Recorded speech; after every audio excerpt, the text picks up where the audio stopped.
KPSC ನಡೆಸಿದಂತಹ KS ಮರುಪರೀಕ್ಷೆಯಲ್ಲಿ Kannada ಅಭ್ಯರ್ಥಿಗಳಿಗೆ ಅನ್ಯಾಯ ಆಗಿತ್ತು. ಅದನ್ನು ಖಂಡಿಸಿ ಸಾಕಷ್ಟು ಹೋರಾಟ ಮಾಡಿದ್ವಿ. ಅದಾದಮೇಲೆ ಕೋರ್ಟ್ ಮೊರೆ ಕೂಡ ಹೋಗಿದ್ವಿ. ಕೋರ್ಟಲ್ಲಿ ಕೆಲವೊಂದಷ್ಟು ಜನಕ್ಕೆ ಮೇನ್ಸ್ಗೆ ಅವಕಾಶ ಮಾಡಿಕೊಟ್ಟಿದ್ರು, ಮತ್ತು ಇನ್ನೊಂದಷ್ಟು ಜನಕ್ಕೆ ಅವಕಾಶ ಮಾಡಿಕೊಟ್ಟಿರಲಿಲ್ಲ. ನಮ್ಮದು ಮೇನ್ ಪ್ರೇಯರ್ ಏನಪ್ಪ ಅಂತಂದರೆ ರೀ ಎಕ್ಸಾಮ್ ಮಾಡಬೇಕು ಅಂತಲೇ ಇದ್ದಿದ್ದು. ಬಟ್ ಆದರೆ ಇಂಟರಿಮ್ ರಿಲೀಫ್ ಏನಪ್ಪ ಅಂದರೆ ಮೇನ್ಸ್ಗೆ ಅವಕಾಶ ಮಾಡಿಕೊಟ್ಟಿದ್ರು.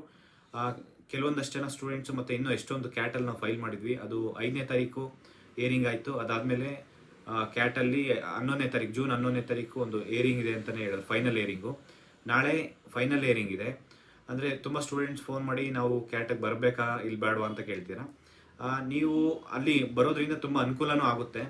ನಿಮ್ಮ ಅಂದರೆ 350ಯಲ್ಲಿರೋ ಸ್ಟೂಡೆಂಟ್ಸು ಬನ್ನಿ, ಮತ್ತು ಬೇರೆಯವರು 708 ಒಂದು ಫೈಲ್ ಮಾಡಿರೋರು, ಇನ್ನೂ ಒಂದು 20, 20, 30 ಈ ಥರ ಯಾರೆಲ್ಲ ಫೈಲ್ ಮಾಡಿದ್ರೆ ಅವರೆಲ್ಲ ಬಂದು ಬೇಕಾದ್ರೆ ವಕಾಲತ್ತಿಗೆ ಸೈನ್ ಹಾಕೋದಿದೆ. ಇನ್ನು ಯಾರೆಲ್ಲ ಸ್ಟೂಡೆಂಟ್ಸ್ ಕೊಟ್ಟಿಲ್ಲ ಏನಾಗುತ್ತೆ ನಾಳೆ ನೋಡೋಣ. ಯಾಕೆಂದರೆ ಫೈನಲ್ ಏರಿಂಗ್ ಇದೆ. ಬಂದರೆ ನಿಮಗೆ ಲೈವ್ ಗೊತ್ತಾಗುತ್ತೆ ಏನಾಗುತ್ತೆ ಏನಿಲ್ಲ ಅಂತೇಳಿ.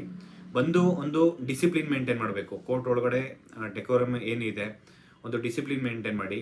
ಅಲ್ಲಿ ನಗೋದು, ಚಪ್ಪಾಳೆ ಹೊಡೆಯೋದು ಈ ರೀತಿ ಎಲ್ಲ ಮಾಡಬಾರ್ದು. ತುಂಬ ಡೀಸೆಂಟಾಗಿ ಬಂದು ಕೋರ್ಟ್ ಒಳಗಡೆ ನಿಂತ್ಕೊಂಡು ಮತ್ತು ಆಚೆ ಅಲ್ಲೇನು ನಡೀತಾ ಇದೆ ಏರಿಂಗ್ ಕೇಳಿಕೊಂಡು ಸುಮ್ಮನೆ ಆಚೆ ಬರಬೇಕಾಗುತ್ತೆ. ಆಚೆ ಬಂದು ಡಿಸ್ಕಷನ್ ಮಾಡೋಣ. ನಾಳೆ ಬೆಳಗ್ಗೆ 11 ಗಂಟೆಗೆ Karnataka administrative tribunal, Mysuru bank near ಹತ್ರ ಇರೋದು, ಮೈಸೂರು ಬ್ಯಾಂಕ್ ಹತ್ರ, ಮಾತಾಸ್ ಹಾಸ್ಪಿಟಲ್ ಹಿಂದೆ. ದಯವಿಟ್ಟು ನಿಮ್ಮ ಸ್ಟೂಡೆಂಟ್ಸ್ ಬೆಂಗಳೂರಲ್ಲಿ ಇರೋರು ಮತ್ತು ದೂರ ಇರೋರೆಲ್ಲರೂ ಬರಬೇಡಿ. ಬೆಂಗಳೂರು ಸುತ್ತಮುತ್ತ ಇರೋರು ನಿಮ್ಗೆ ಯಾರಿಗೆ ಅನುಕೂಲ ಆಗುತ್ತೋ ಅವರಷ್ಟೇ ಬನ್ನಿ. Thank you. ನಮಸ್ಕಾರ.